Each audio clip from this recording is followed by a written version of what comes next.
বন্যার জমা জলের মধ্যে এবার ফাটল মালদার ভূতনি ব্রিজের সংযোগকারী রাস্তায়। প্রায় 100 মিটার এলাকা জুড়ে রাস্তার একপাশে ফাটল ধরেছে। স্থানীয়দের কথায় প্রশাসনের উচিত বিষয়টি গুরুত্ব দিয়ে বিবেচনা করা।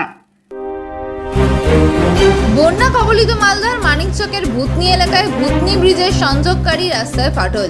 প্রায় 100 মিটার এলাকা জুড়ে রাস্তার একপাশে ফাটল ধরায় জোর চাঞ্চল্য ও আতঙ্ক তৈরি হয়েছে এলাকায়। উল্লেখ্য, বর্তমানে গঙ্গা জলে ভাসছে গোটা ভূতনি এলাকা।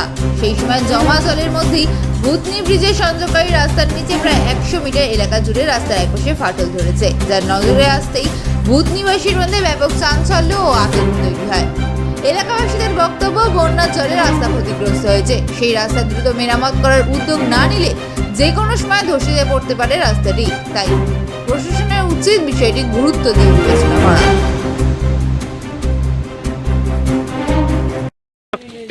কবে হয়েছে এটা? এটা গোটাটা আপনি জলের পরিণত হয়ে গেছে, মানে জলটা করে আরো বাড়ছে, ঠিক আছে, জল আরো বাড়তে থাকছে। মানে আমার বাড়ি এখানে, আমার বাড়ি মালদাতে, কিন্তু আমি যে কোম্পানি মাল নিয়ে আসি বিস্কুট গাড়ি, আমি পাখির বাড়ি গেছিলাম, যা অবস্থা যে মানে ওইদিকে লোকের অবস্থা খুব খারাপ আছে।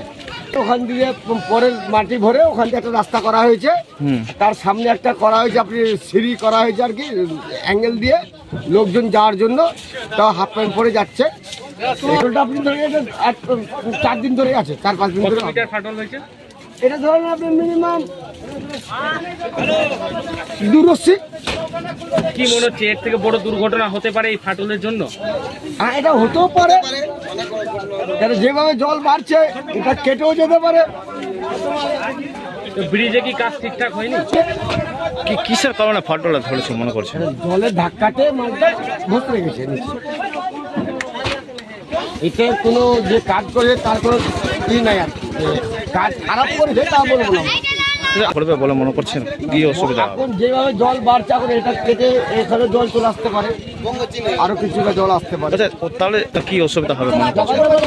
এখন বলবো সরকারকে বলে যে এই যে পাবলিক বাজার আসেই আসছে, এক একটা লোকের, এই যে একটা গরিব মানুষ আপনার আমার 100 টাকা লাগছে দাদা, এটা নিয়ে সরকার দিয়ে কোনো সরকার থেকে কোনো নৌকা টোকা দিয়ে করে দেয়, তা আমাদের খুব হেল্প হয় আর কি।